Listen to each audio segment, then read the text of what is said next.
So hello, everybody. Thank you again for joining us tonight.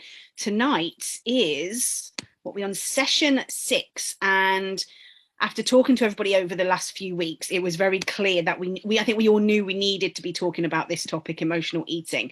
So what I wanted to do is make sure that we're not only just talking about it, but that the information I've got for you, you can take away with you and you can actually start to do things with it. Please do put any questions you have in the chat box. As I've said, if I can't access it during what we're doing, I will have a quick look before the end and try and answer as many questions as possible.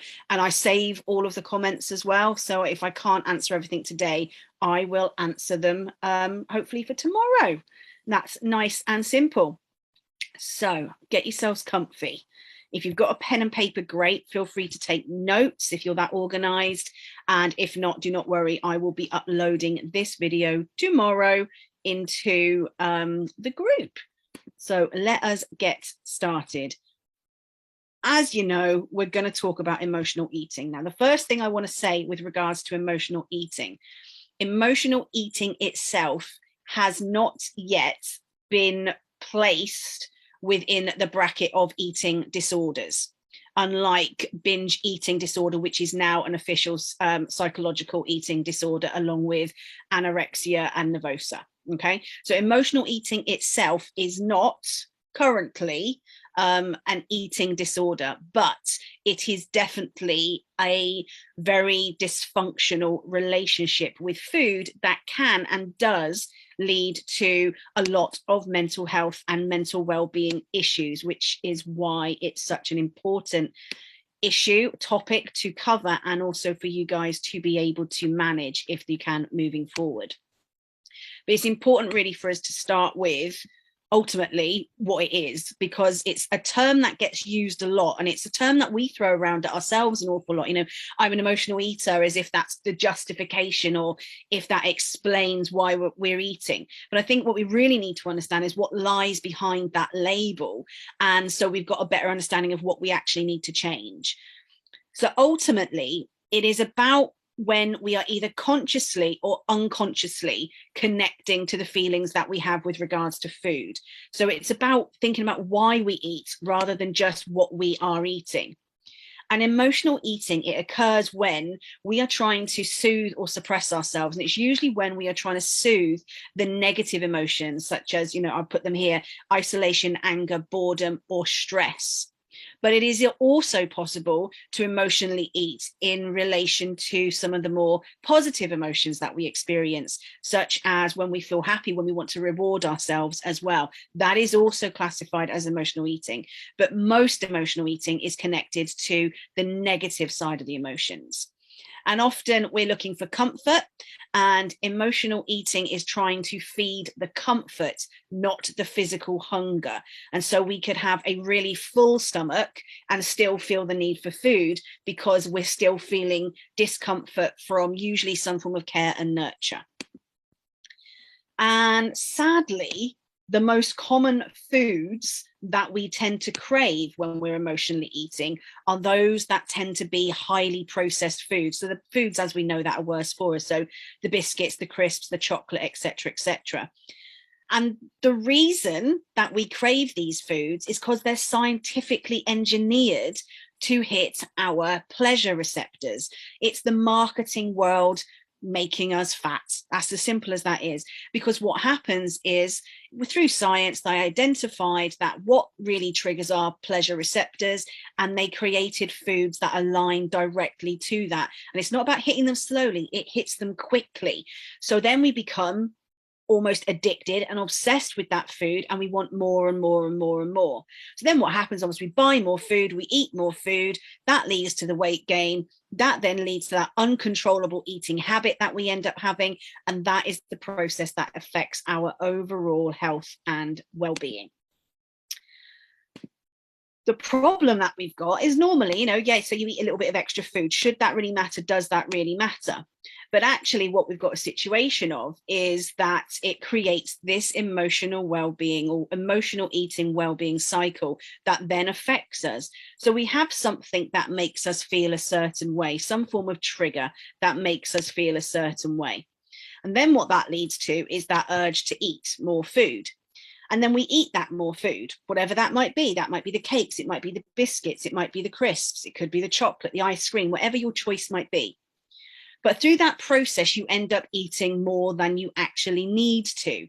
And there is a part of you that knows that you're eating more than you need to. And for those of us who have been living in an emotional eating cycle for such a long time, we're very aware that we're eating differently and more than we actually need to. And that leads to us feeling guilty and upset and sad, which then adds on the next layer of negative emotions. And that then keeps the cycle going over and over and over again, which is why we tend to get into what we call that emotional eating cycle.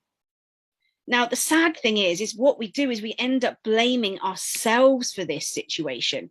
We blame ourselves as if there's something wrong with us, as if we don't have the willpower. There's something wrong with our brains. We're not smart enough. We're not worthy enough. We're not clever enough. All of this stuff starts going round in our heads, making us feel worse and worse and worse about everything. And that's the bit we really need to try and change, because obviously if we're eating because we're emotionally eating, anything that increases those emotions is going to make us feel a lot worse. So the reality of what happens when it comes to emotions is those cravings are not because we are weak. They are not because we don't have willpower. They are not because we don't function like everybody else. They are a response. They are a stress response. They're responding to our fear, fight, or flight response system, which happens when we start to experience extreme stress, which is what I've talked about in previous videos. Now, when we go into the fear, fight, or flight response, it releases the hormone cortisol, which is known as the stress hormone. And what happens when you have cortisol in your system, it increases your appetite and also the motivation to eat. So what it's really doing is tricking us to refuel quickly and reboot that energy. The problem that we've got is if we don't actually burn off that energy, it becomes unused. And unused energy becomes stored as excess fat. And obviously excess fat leads to our weight gain. Now, I asked a lot of people over the last few weeks, especially when you join for the first time, to do the personality assessment that's on the Facebook group. And if you haven't done it, go ahead and do it. And I did say at one stage, I'll explain to you why I wanted you to do it. And today is the day, because when you get your letters back, they either end with a -A or a -T. When your personality ends with a T, it means it's classified as turbulent. And what that means is you naturally have a turbulent personality, meaning that you are able to almost work your way between the two different sides of all of the personalities. It's like having a foot in each camp. So what that means is almost like every single decision you're making, every thought process you're making, you're weighing it up. Am I doing the right thing? Am I not doing the right thing? Should I do this? Should I not do that? And that creates a turbulent personality type. And the sad thing about turbulent personality types, and I am one myself, is we are more prone to experience stress, which means we are going into fear, fight, or flight response more often, which means that we have more cortisol in our systems, which means we're eating more because we have an increased appetite, we are more motivated to eat, and we're having more unused energy stored as fat. Therefore, those people with a turbulent personality type, not all of them are going to be prone to weight gain, but we are a higher risk to weight gain and therefore also obesity. So that's why doing that personality assessment is important, just from that perspective alone, just to find out, are you a turbulent personality type? Now, cortisol itself triggers lots of different responses. We're looking at high blood pressure. We're looking at our pulse rate, our breathing rate, our blood flow, our muscles. And there has been lots of research done on cortisol. And what they've identified is cortisol increases the storage of visceral fat. And visceral fat is that layer of fat that sits underneath our muscles and closer to our organs around our stomach area, creating more stomach fat. And sadly, visceral fat is believed to be the most dangerous to our health because it is basically drowning our organs in fat. So it looks a little bit like this. You can see here, the visceral fat is all around. And if you were to cut this body in half, you would just see lots of yellow fat with these small areas where you can just see through the fat to see where all of those organs are. I'm not going to go through all of this with you because you can read this when I put it on later, and I put it in this document that I've created. But ultimately, an unhealthy body is one that has got the subcutaneous fat, which is the fat that lies outside our muscles, and the visceral fat being the most dangerous, which lies inside and around all of our organs. The problem with that is what that then leads to is higher body fat leads to higher risk of a wide range, a huge wide range of very, very dangerous diseases, which is why it's important to lose the visceral fat as quickly as we can. And the great news is this surgery is focused on doing that. It's focused on losing that visceral fat as quickly as we possibly can, therefore freeing all of our organs up. But it's important to understand that it's not just because you are a greedy, lazy, ignorant, fat person who's putting on weight all the time. It is a response. It is a biological response to something that is happening. And you just so happen to be more prone to feeling that stress and going through that process because of your personality type. It is the luck of the draw and the experiences that you've had. And so although you can't change your personality type necessarily, what you have to do is be aware where your areas for development and improvement might be, so you can counteract those symptoms sooner so that it doesn't lead you into these areas. So one of the first things you need to do if you're trying to manage your emotional eating is you need to do stress management. Stress management has to be the number one thing you try to do, because your food intake is being taken care of. You can do exercise, but ultimately you want to reduce those cortisol levels in your system. Now, it's not just cortisol we also have to be worried about. We are in a position where the human brain is a brilliant computer, and what it does is it can create habits, and it creates habits again for our survival and make our life easier for us. We call this habit pathways, and they're created by neurotransmitters, which are chemical messengers that are flying through your brain, basically explaining to different parts of your brain what it needs to do. Dopamine is a key neurotransmitter, and this one is directly involved in triggering the feelings of euphoria, bliss, motivation, and pleasure. And we talked a little bit about it last week with regards to depression, because what tends to happen when you are feeling depressed and you go to your doctor, if they put you on medication, they tend to put you on medication that increases your levels of dopamine and also serotonin, which leads to feeling better and more pleasurable in life in general. Now, the great thing about dopamine is that it makes us feel good. The bad thing about dopamine is it's easy to manipulate, meaning that certain foods, cakes, crisps, chocolates, ice cream, all those very simple carbs that we love, but go straight to our brains really quickly, telling us that we feel better to have it. They're making us feel like that because they trigger a larger dopamine response in the brain. And obviously that leads to these heightened feelings of pleasure and euphoria. So when we're feeling upset or we're feeling low, our brain seeks out these feelings of pleasure. And again, because we've talked about the hippocampus before, where we store all our memories, what happens is your brain has the hippocampus full of all of these wonderful memories. And it asks the hippocampus what's going to make us feel good. And the hippocampus is going to turn around and say, well, the last time we ate chocolate, it gave us a bigger dopamine response, and therefore that made us feel good. And it did it quickly. So have that again. This is all happening without your knowledge. It's all happening without any power at that moment in time, because it's happening subconsciously. But it means that in order to get that feeling of pleasure, you start eating certain foods, and then what then sadly lead to this habit and an addiction to those certain foods as well. And that's where food addiction comes in, because we start to crave things that release more dopamine. And it's the same with alcohol, it's the same with food, it's the same with any form of drug. Anything that makes us feel good as pleasurable and is leading to that euphoria, it's because it's leading to more dopamine levels. So food addiction is equally as bad as any other addiction out there, especially when you're focusing on those types of foods, because those types of foods are genuinely a drug, and they are created as a drug for marketing purposes.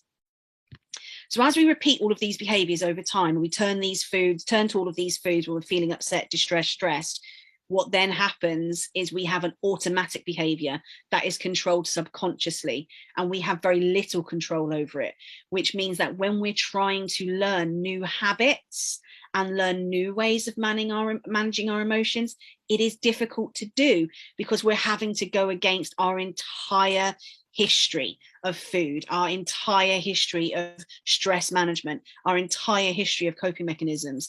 It's not as simple as just eat the salad.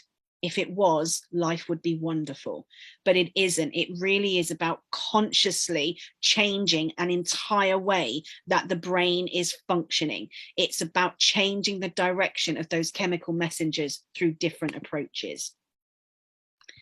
And just to demonstrate how addictive your favorite foods might be, on the table in front of you is literally all of those different foods. Now, the blue foods represent processed foods, manufactured foods, and the orange foods represent your whole foods, your non-processed foods. And you can clearly see that the majority, the highest addictive foods are all of the blue ones. Chocolates being the number one, followed by, and these generally are the ones I would go to as well. I would go to chocolate, I would go to ice cream, French fries, pizzas, cookies, crisps, chips, cake. We've got popcorn there, cheeseburgers there, muffins there. We have got breakfast cereals there, high sugar breakfast cereals. We're looking at fried chicken, my ultimate favorite. I mean, I was born to marry the Colonel from KFC. I really was. We're looking at your full fat, your full sugar sodas, and bread rolls. All of those, the most addictive foods that we can have. These are the ones that trigger us quickly, almost instantly, these dopamine levels. And so when it triggers that, we go, I want more, I want more, I want more, which is why there is no such thing as having one bar of chocolate. There is no such thing as having the smallest bag of chips. There is no such thing as not eating the whole tub of ice cream. Why make it in a nice little portable pot that just sits in your hand well if they didn't make it for you to eat all of it? On the other end of the cycle, when you look at the things that do not lead to dopamine levels really, or it releases things much slower and is not addictive, we're looking at beans, pulses, broccoli, all the good stuff, all the stuff we know we're supposed to eat, but we've never really understood. We know we're supposed to eat this, so why do we eat all the other stuff? And it's because it's been set up that way. It is not because you're weak. It is not because you're not worthy. It is not because you're lazy or ignorant or any of those things. It is simply because your brains have been manipulated by the food industry to want those foods. And they are doing it, directing it at those people who have these different types of personality. And for those of you who have it, as I said, if you've got a T in your personality, sadly, you are the ones who are prone to this more than anyone else. So that's just to give you a little bit of background with regards to your emotional eating and what is causing it. And I always want to give you the science, because I know what we're like. We are guilt-ridden creatures when we've gone through obesity or are still experiencing obesity. And the blame, the external world tends to blame us an awful lot, and we certainly blame ourselves a great deal. And although I don't want there to be any blame, and I don't want there to be any shame on any of you, I want to make it quite clear to you that you have been manipulated by an industry to have these responses to these foods. It is not because you are weak. It's because it has been set up for this to happen so that somebody else can become a billionaire. The key is, how do we put two fingers up to those people, manage our emotional eating so we don't have that same response and we start to live a healthier life for us and they don't continue to manipulate us? Ultimately, that's what it comes down to. It won't be surprising to many of you or to any of you that ultimately mindful eating is probably one of the things we need to do. And that is because if we have been living our life with regards to food and emotional eating on a subconscious level, it's been happening without us knowing. It's been happening without our awareness. And so we have to be able to move from what is classified as mindless eating to mindful eating in order to make our emotional eating a conscious process, to retrain our brains and create new habits through a conscious process. So we need to move from mindless to mindful. So if we're currently in a mindless eating process, we're eating well past feeling full and we ignore our body's signals. And it is correct. If we've been in the diet world for so long, the yo-yo, we probably don't even recognize those signals anymore. So we need to be more mindful so we can actually learn to do that. Mindless eating is also when we're eating when emotions tell us to eat. So when we're sad, when we're bored, when we're lonely, eating alone and at random times and at random places. I know when I was younger, and as I said, I've done an awful lot of reflection with regards to what my eating has been like throughout my whole life.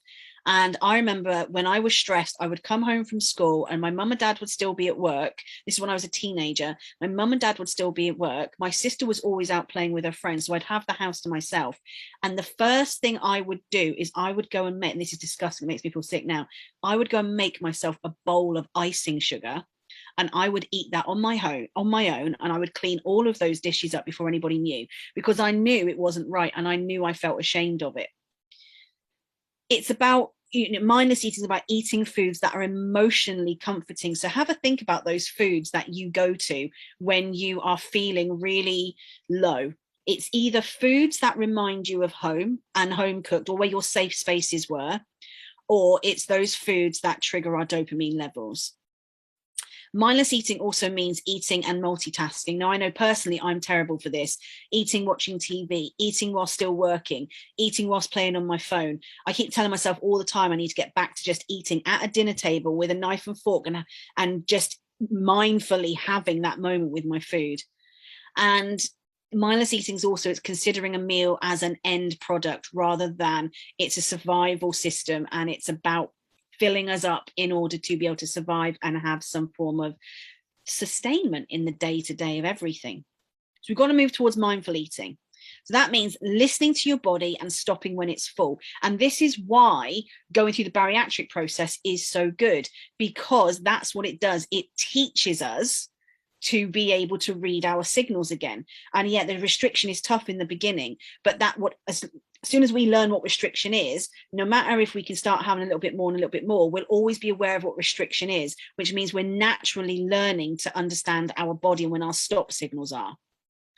We've got to eat when our bodies tell us to eat. And that means understanding the difference between head hunger and physical hunger. We need to be able to eat with others at set times and set places. So it's about creating some form of food routine. Either if you've got to be on your own, you've got to be on your own if that's if that's how you live. But if not, it's about eating with others at a set routine. Eating foods that are nutritionally healthy. So those foods that were linked as orange on the previous one, but we know what they are. It's the whole foods. We've got to know when we're eating just for the sake of eating. So we've got to be really aware of our eating habits. And I would suggest this to anybody right now. If you think you're an emotional eater, then you should you need to be doing a food journal with regards to your eating. And just write down every single time you're eating and at what time you were eating and what feeling you were having at that time. And over a couple of weeks, it will simply very quickly tell you when you were eating emotionally, and it'll give you some idea of what times of day or what type of situations are triggering you. And you've got to consider where your food comes from, especially now I've explained to you how it's manufactured in a way to manipulate your brain. If you are eating whole foods and good ingredients, then it won't be spiking you or triggering you in the same way that those highly processed foods, what those foods do. So again, it's remembering, yes, those highly processed foods are bad because they are high fat, high sugar, high crap, which doesn't help our bodies, and we don't digest them in the same way as everything else, and they don't fill us up for very long, so we want more of them. But on top of that, they're also programmed to manipulate our brain to make us want them. They create an addiction, so we're always going to eat more of them. So that's just with regards to mindful eating. What you also need to be able to do is understand where your hunger is coming from. So what we've got here is your emotional hunger versus your physical hunger. And this is a really important one. So you need to understand what emotional hunger is. So if it comes on really suddenly, it's probably emotional because it's an immediate response to your emotions. You must be satisfied instantly by something. So we've had this conversation before with regards to, how quickly does it come on and how quickly do you have that image in your head of what you must have? That image tends to be linked directly to a comfort food, which is why it's important for you to do some self-reflection with regards to the types of foods you are eating when you are feeling low or needing some form of comfort. If you eat quickly, and usually in private, that is telling you that you're eating for comfort because we're hiding it. If you're not satisfied with having a full stomach, so if you've had that big meal and you still want more and you still want more, that is telling you that the fullness that you're really looking for is nothing to do with food. It's to do with feeling that you're needing that comfort, you're needing that care, you're needing that nurture from somewhere else. And after eating, if you feel that you have feelings of shame, guilt, or powerlessness, that is telling you that you have had an emotional response with regards to food, and it was emotional hunger, not physical hunger. Because physical hunger, it comes on very gradually. Your needs can wait because although it feels uncomfortable, you know that it isn't constantly telling you in your head, I need to eat, I need to eat, I need to eat. Lots of foods, different foods, a wide range of foods sound good to you. You're not focusing on one specific food. You're happy to take your time eating it with good company at good times because you're enjoying the food, you're enjoying the moment. You don't feel the need to gorge because you're not trying to fulfill something else. You stop eating when you're full because the physical hunger triggered you in the first place. So as soon as you know you're full, you are satisfied. After eating it, you do not feel bad. You do not start disliking yourself. You do not start being that self-bully inside your head. You are satisfied and you are content. And this again is why I say it's really worthwhile doing a journal with regards to emotional eating, to be able to decipher the different meals that you're having. And are you eating out of emotional hunger or are you eating out of physical hunger? And the reason I say do a journal is because, like I say, with everything, writing things down is really, really helpful. But most importantly, because you've got to make this a conscious process, you've got to be able to physically and tangibly be working with something to make it conscious. It's about putting it in front of you and working with the truth and the reality, rather than keeping it all in your head and it getting trapped with all the other things that are going on all the time. So again, you've got to be understanding what your core triggers are and what your emotional triggers are. Now, you might recognize this wonderful wheel because it's the emotions wheel, and there is a bigger version of this as a worksheet in the Facebook group. But the emotions wheel is all about understanding what situation has triggered that emotion and understanding how that emotion leads to your behaviors. And your behavior with emotional response, if you're an emotional eater, is eating food. So first of all, you've got to understand, what emotion are you feeling when you are hungry or when you know that you're emotionally eating? And on this wheel here, you work with the circles. So the inner circle gives you the umbrella of the emotion. And what it does is it leads you to all of the emotions that are linked to it. So for example, if you know on that day you're feeling sad, have a look specifically at what elements of sad you are feeling. When you know which core sad emotion you are experiencing, you then need to have a think about which situation that day or that week has triggered that particular emotion, because that's what you have to work with. So you need to know what caused this emotion today. When you know what's caused it, you then have to think about how can you problem solve that situation. When you know how to problem solve it, you then want to know how can you prevent that situation in the future. And then it's how can you manage that emotion in the future?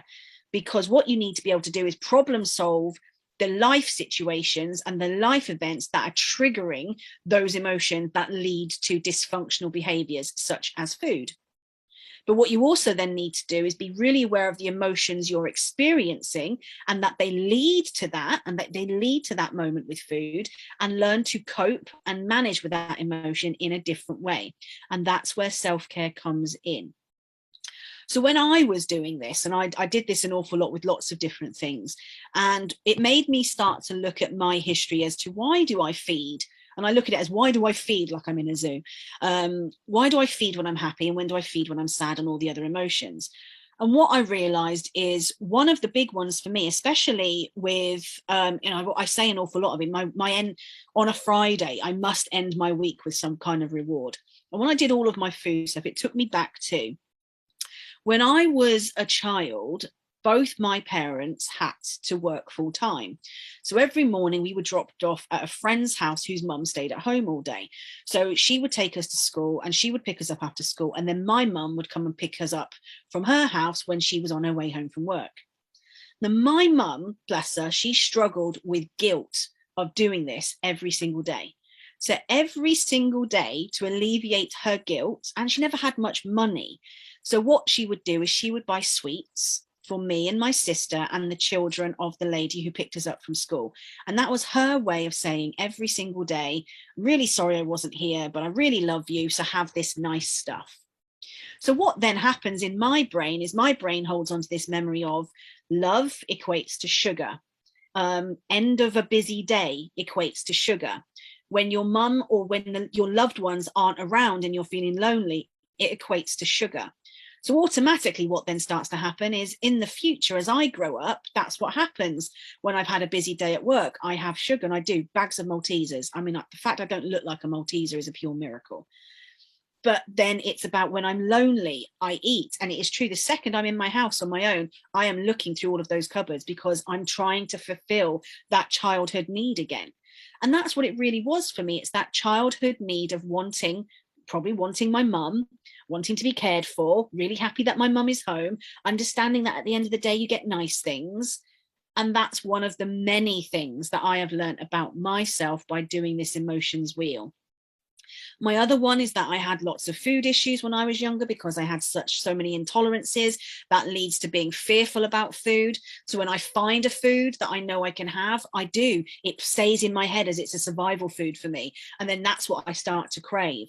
So for this process, for me, starting to understand my emotions and my emotional eating, I really have had to do an awful lot of reflection. And I used a journal to do it because I know when I write it down, I get it out of my head. Now, writing it down is how I do it. You can type it yourself. You can speak it if you want to, whatever way gets it out of your head so you can listen to it or read back or whatever you're going to do. But you need to go through the process of understanding the emotions. Emotions are positive because they are telling us, they're giving us a message. They're trying to tell us that we are feeling something, and it's usually not a great thing, and they're there to help us with our survival. So we have to start looking at them as a message and learning to understand the message and decipher what we're supposed to do with it. And then we've got to start looking at the reality of it. Is we're not going to go from black and white. Emotional eating isn't something that only happens with some people. Everybody on this planet will experience it at some stage, very simply because that's what we're programmed to do. We're programmed to experience these dopamine levels in the way that we do. So just like I was explaining a couple of weeks ago with regards to how there's a continuum of how our mental health swings, there is also a continuum with regards to our eating habits. And it starts with that wonderful euphoria and that utopia that we're all trying to get to of balanced eating. And then it moves down to, then we have passive overeating, loss of control eating, binge eating disorder, which we're going to be covering, I think, next week or the week after. And then we're also going to be talking about food addiction in a lot more detail as well. So obviously balanced eating, you generally eat to match your energy expenditure. So whatever you need to eat in order to survive the day. So at that stage, there isn't really any overeating. You might overeat one day and then undereat the next day, but we're not looking at major big swings. It's quite balanced. Then there are other times when you're moving towards that passive overeating, when you're starting to eat more often than you need to, but you're not using food to alter or numb your emotions, and you're not distressed over the habits. You're just, Christmas is a passive overeating phase, but a lot of people can eat what they want, overeat at Christmas, then go back to normal straight after. It's when we move to the next stage, what we need to start putting some new actions in place. When we lose control of our eating. So this is when our eating goes to feelings of compulsion, excessive and out of control. Like, I really need this food. I've got to have this food. because after this, it can lead to binge eating, when suddenly we are binging on larger amounts of food in secret. We're hiding it from people, and thus we've moved to an actual eating disorder. And the sad thing then is we have much more in-depth feelings of guilt and shame, which keeps us in this space for so much longer. And food addiction is very similar to binge eating disorder, but it's compulsive. It's grazing constantly throughout the day, constantly needing to eat and eat and eat. And we need to understand the continuum. So we need to understand where we are at on the continuum. And again, by using this tool, you can put this into your journal and start looking at where you are each day. Just manage it. Am I a balanced eater today? Have I had something else going on? If I've had loss of control today, what emotions am I feeling today? What experience have I had today that's triggered those emotions? How can I manage the emotion, and how can I problem solve the situation? You put all of these together to create a formula for you to manage your eating with. So in summary, you've got your emotional eating occurs when food is used to soothe or suppress your negative emotions, such as isolation, anger, boredom, and the big one is stress. Most people are going to experience emotional eating from time to time. It's only when it becomes a primary coping mechanism that it becomes a major issue and impacts your mental and physical health. When we become stressed or anxious on a regular basis, what's happening is we've got more cortisol in our system, known as the stress hormone. And those with higher cortisol levels have been linked to increased appetite, greater motivation to eat, weight gain, and a higher BMI. We're also more likely to crave very specific foods when we're stressed, because we are looking for that dopamine hit, which is coming from all the crappy foods, the biscuits, the crisps, the chocolate, and the ice creams. The foods are scientifically engineered to target our pleasure receptors in our brains. We are being manipulated by food manufacturers. They want us to be addicted to these specific foods, so we will buy them more and more and more, which is why these foods tend to be cheaper in the supermarket. Over time, the brain learns to seek out these foods because our brains contain and keep hold of all of those memories linked to all of our experiences, especially those that are linked to stronger emotions. And our strong emotions are the swing of the negative and the swing of the positive. You don't get much more positive than wanting pleasure and euphoria, just like you don't get much more negative than feeling numb and depressed. And what it does, it can lead to that emotional eating habit, and the habit takes a long time to develop in the brain, but it takes an awful long time to change it. The good news is emotional eating is a habit that has been learned over time. And although it is not necessarily an easy process to change the habit, it can be changed. Now, emotional eating as a subject matter links to triggering your wellness areas on the 8 Whys model. It triggers your emotional wellness and well-being, clearly because you're not managing your emotions effectively in a way that is healthier for you. It triggers your physical wellness because it triggers your physical health. It is a risk to your overall physical health. And obesity itself is a health condition. It triggers your spiritual wellness on the premise of you start to develop a new identity, and it's a new identity that tends to affect your self-esteem levels. So our identity, our self-belief system, and our self-esteem and self-acceptance start to decrease dramatically. And it affects our intellectual wellness, because if we're using emotional eating as our coping mechanism, we have developed a very dysfunctional comfort zone for ourselves, and therefore we are not being stimulated in a way that we need to. It's almost like caging us into a bad habit that is killing us, as we all know it is. So if you want to know more about 8 Whys, it's all there. You know all about the stuff. You know where the books are. I'm not going to go into it in detail. So that's what I wanted to cover with you in this. Now, although I talked to you all last week with regards to, I'm going to start doing this. So again, just a quick recap, because one small thing has changed. So if you are wanting to come on for free, the 12 weekly modules starting on the 1st, it's going to now start on the 2nd. I need to change that. Sorry, it needs to start on the 2nd, because we're going to be doing it on a Wednesday. And that is just because some other stuff is going on in my life. So it means Tuesdays are free for me to see clients, and Wednesdays I will be doing this particular course.